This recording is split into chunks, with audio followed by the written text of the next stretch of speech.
These artists' careers were never the same after one incident, whether it was from their own terrible decisions or a minor misstep that got blown out of proportion. Today we are going to discuss them all, starting with Macklemore, who leaked a text message that made everyone question what they thought they knew about him. In 2012 and 2013, you could not go anywhere without hearing the song Thrift Shop. Far from your typical rap song, Macklemore flexed $20 and had suburban moms dancing to his funky saxophone. This song spent 6 weeks at #1 on the Billboard Hot 100. Mac had one-hit wonder written all over him. He carried the most stereotypical white rapper image that is perceived as corny by hip-hop culture, but he proved everyone wrong with his second hit, Can't Hold Us, which spent 5 weeks at the #1 spot. This track was definitely more of a standard pop track, but 2 Billboard #1s in his first year as a mainstream artist stamped that he was a force to be reckoned with. However, it was all about to come crashing down, as Macklemore would suffer from success. At the 2014 annual Grammy Awards, Macklemore was nominated in 7 categories, the biggest and most prestigious being Best Rap Album and Best Rap Song. After winning Best Rap Performance and Best New Artist, people were happy to see him win 2 Grammys. Nominated for Best Rap Song up against Drake, Kanye West, Jay-Z, it seemed unlikely Macklemore would win, but Thrift Shop was in fact the winner of Best Rap Song of 2014,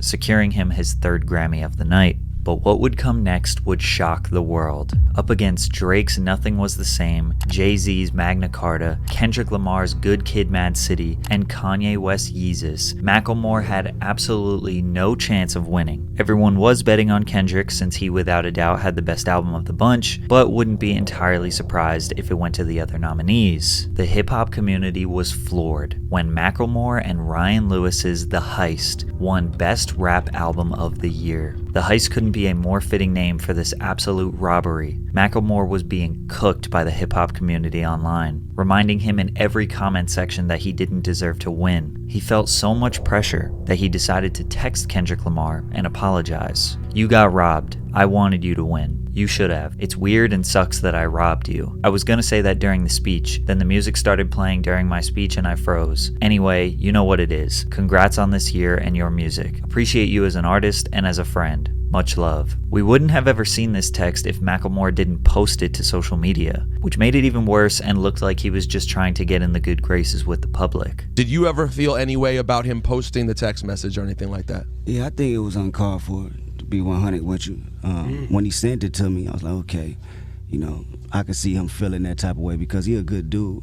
But I think for confirmation from the world, you know, he probably felt like he had to put it out there, which he didn't need to do. He didn't need to do, but they don't take nothing away from him anyway because I know where his heart is at, he cool. Despite Kendrick being cordial and saying that Macklemore meant well, hip-hop fans could never truly accept Macklemore as a part of the culture. They thought he was disingenuous, and they didn't really like his music in the first place, so this was an easy excuse to forget about him. He stepped out of the limelight, and many people suggest his music was never as ambitious ever again. He felt guilt, and that guilt ate him alive. His 2016 album, This Unruly Mess I Made, sold just 61,000 copies in the first week. Him and Ryan Lewis split up shortly after, and Mac released another solo album, Gemini, that did decent amongst his fan base, but ultimately, he hasn't had any major mainstream success in almost a decade. But unlike Macklemore, DaBaby refused to apologize to anyone, which is leading to one of the dumbest downfalls of all time. Baby exploded onto the mainstream rap scene in 2019 with his hit song Suge, which peaked at #7 on the Billboard Hot 100. In a world of repetitive melodic trap, DaBaby felt fresh and exciting, providing us with bouncy and fun bangers. He dominated for the next 2 years, constantly having multiple singles on the Billboard Hot 100, and he was in regular rotation on the radio. His track Rockstar with Roddy Ricch was the #1 song for 7 weeks straight, a very tough thing to do as a hip-hop artist. But DaBaby was always known for having a bold personality.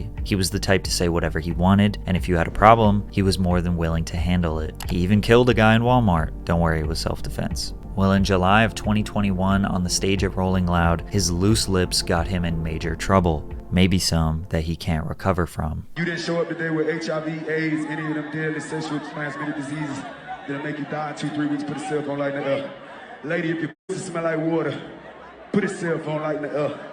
Fellas, Lights up. fellas, if you ain't sucking nigga in the parking lot, put your cell phone lights in the hell. Completely unprovoked and for no reason at all, DaBaby was thinking about gay men and what they do in their free time while he was on stage performing. He referred to people with AIDS as dirty and will likely die soon from the illness. Both statements are categorically and factually untrue. The clip was shared onto the internet and sent millions of people into an uproar. DaBaby addressed this on his Instagram and clarified his message. I wasn't going on no rant. That's called a call to action.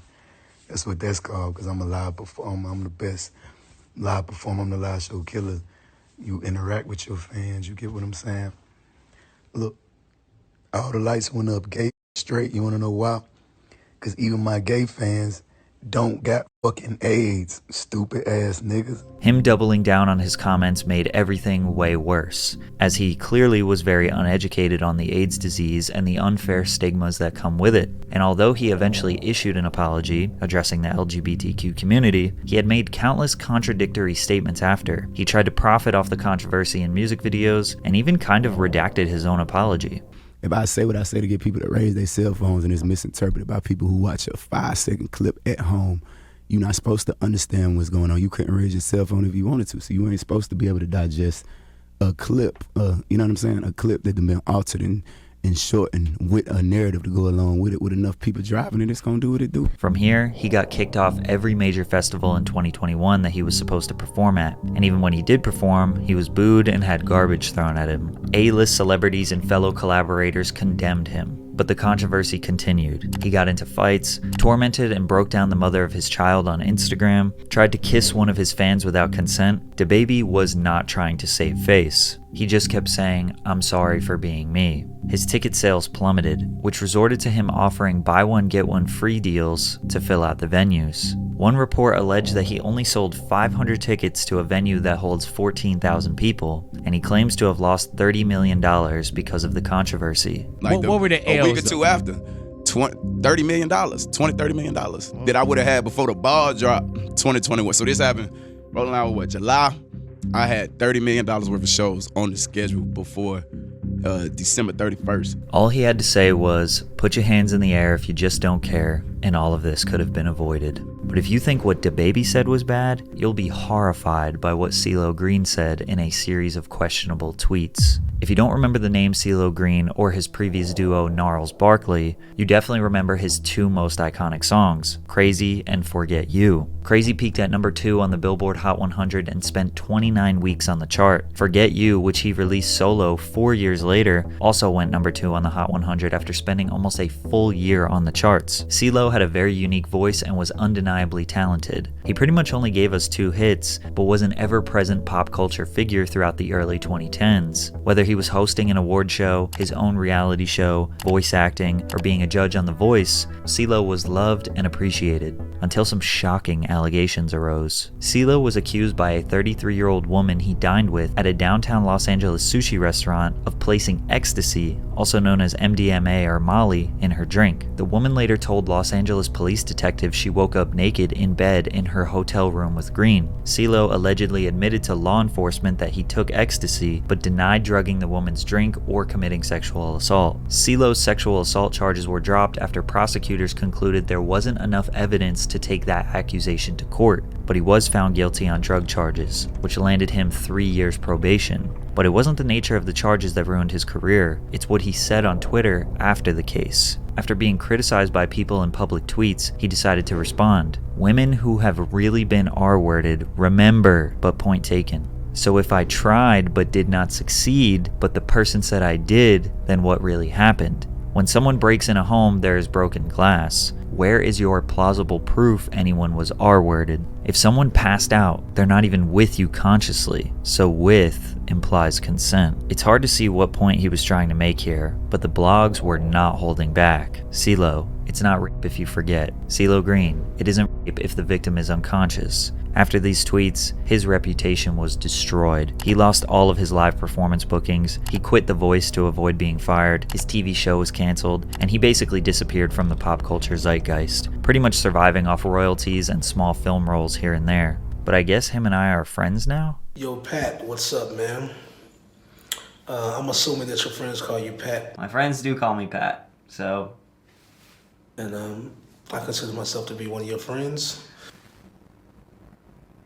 The next person on our list lost her career from something that was totally out of her control. In fact, it may have even been a setup. Janet Jackson is a woman who needs no introduction. She is the youngest of the 9 iconic Jackson family siblings. Although she was not a part of the original Jackson 5, she would go on to have a massive solo music career. Jackson signed the first of 2 record-breaking multi-million-dollar contracts with Virgin Records, establishing her as one of the highest-paid artists in the industry. She was named by Billboard magazine in the 90s as the second most successful recording artist of the decade in the United States after Mariah Carey. Over 100 million records sold, 10 Billboard #1 songs, 27 top 10 hits. She is easily the most successful artist on this list, which is why her downfall is even more tragic. The Super Bowl in America is always the most watched televised program every year, with an average of around 100 million people watching the game. The halftime show has historically been a major milestone in an artist's career, as it is the biggest stage they will likely ever be on. In 2004, Janet Jackson was asked to do the show, but not by herself, which was surprising since she easily had enough hits to do a full set. Instead, she only got to perform 2 of her songs. The other time was filled out by Justin Timberlake, Diddy, Nelly, Kid Rock, and Jessica Simpson. The very last song of the performance was Justin's hit song, Rock Your Body, in which Janet assisted him. The 2 met at the center of the stage to pose for the grand finale. Justin reaches across Janet's body and pulls off the chest piece of her costume, exposing her breast to 90 million people. The wardrobe malfunction is considered the biggest controversy in televised history. This incident was actually the inspiration for YouTube because of the difficulty finding footage to rewatch online. Now, to some degree, this was planned. Justin's intention was to pull the leather piece off her chest and expose the red underneath, but he ripped too much. In the split second the camera was on Janet, you can see her look down in shock. She tried to cover herself while Timberlake stood holding the ripped pieces of her costume and bra. The FCC received more than 500,000 complaints after the performance. CBS was fined $550,000, and the halftime sponsor AOL demanded a return of the $10 million advertising cost they paid to the NFL. Justin apologized, MTV apologized, Janet apologized, even though she later regretted it because it was an accident. The media went into an all-out frenzy. The FCC investigated the halftime show to see if this was a planned media stunt meant to shock the world, citing that because she was wearing a nipple covering, that was evidence this was all set up.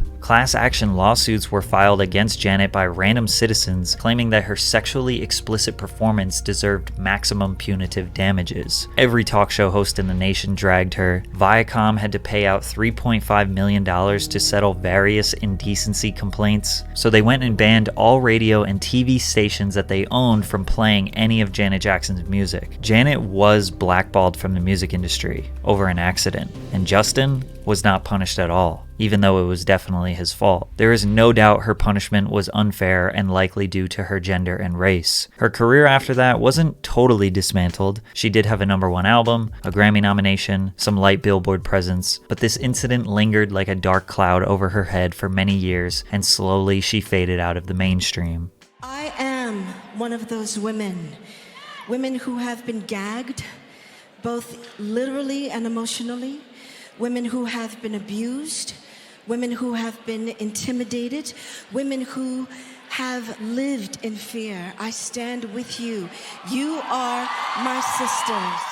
However, today, most people can all agree that this was just an overreaction, and she is still highly regarded as one of the most iconic pop stars of all time. Overreacting to small mistakes seemed to be common in the early 2000s, because this next artist's career was destroyed by something so small, it's almost unbelievable. Ashley Simpson was the younger sister of the already famous pop star Jessica Simpson, who was a multi-platinum Billboard charting recording artist. She also had her own MTV show. Newlyweds, Nick and Jessica was one of the most popular programs on the network. MTV wanted to capitalize on the Simpson sisters' newfound fame and gave Ashley her own series called The Ashley Simpson Show. The series ran for 2 seasons and aired every week on MTV directly after Jessica's show. Viewers who were invested in Jess were introduced to Ashley immediately after. Ashley Ashley was desperate to not live in the shadows of her sister. She dyed her naturally blonde hair brown and built a pop-punk image to complement her pop-rock music. Her album's lead single, Pieces of Me, became an instant hit in the United States. The song peaked at number 5 on the US Billboard Hot 100 and sold over 500,000 copies nationwide. Ashley's debut album was released soon after, with an estimated 398,000 copies sold in its first week. Worldwide, the album sold more than 5 million copies. She had a bigger debut than her sister, but her career ended just before it took off. Saturday Night Live, 2004. Ashley Simpson was set to perform her single Pieces of Me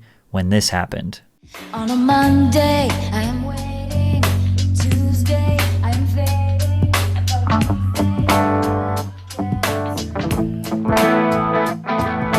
You might be kind of confused as to what happened. Basically, the backing vocals started playing before Ashley expected them, as it was her intention to lip sync her performance, but instead of trying to catch up to the song, she stood there in a panic, then hit this extremely awkward jig dance twice, before ultimately exiting the stage without saying anything. The show cut to commercial, and when it came back, she blamed her band. Ladies and gentlemen, what can I say? Live TV. Exactly. I feel so bad. My band started playing the wrong song, and I didn't know what to do, so I thought I'd do a hoedown. I'm sorry. If she just told the truth right away, she may have been able to avoid the backlash, but instead, Ashley became a laughingstock. On a Monday, you saw me. On Tuesday, you called me. On Wednesday.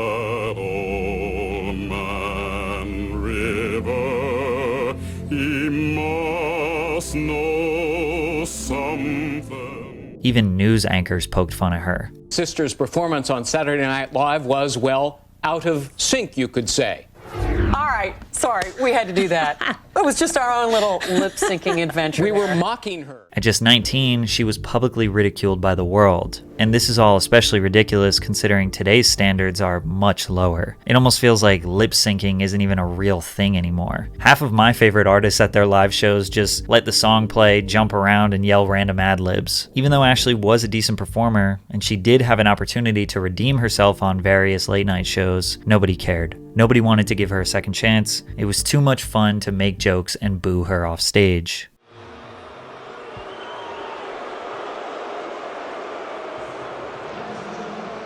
She did have a moderate comeback with her single Boyfriend in 2005, and her second album eventually selling 3 million copies worldwide, but she had already seen the peak of her music career, and as it slowly dwindled away, she maintained her relevance in the 2010s through relationships, various television projects, and her own social media. But the last person on our list has the most unexpected, shocking, and horrifying incidents that landed them in prison. In 2015, the world was dancing to Silentto's hit song, Watch Me. The song paired with the massive viral dance, the whip and the nae-nae. All of social media was flooded with videos of people doing the dance. With Vine and Instagram peaking in popularity, Silentto laid the foundation for what would become extremely normal on TikTok many years later. He performed at award shows, on Nickelodeon, every talk show in America. The virality got the single to number 3 on the Billboard Hot 100, as well as 1.8 billion views on YouTube. Today, the record is 6 times platinum. Unfortunately, hip-hop dance tracks have a history of being impossible to outdo, because for every one that becomes culturally iconic, there are hundreds of cheesy failed attempts to recreate the moment. Silentto waited 3 years to drop his album fresh out of high school,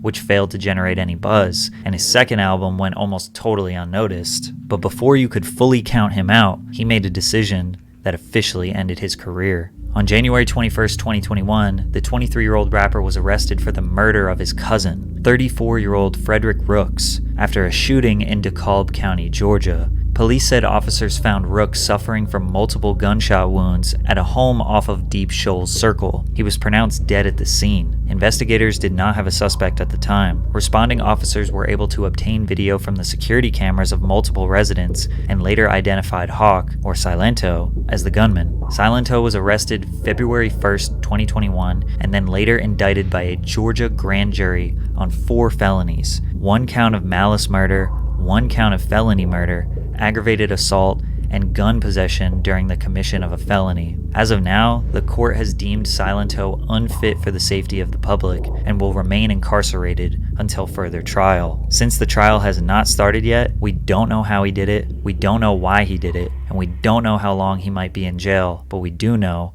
is that his career is officially over.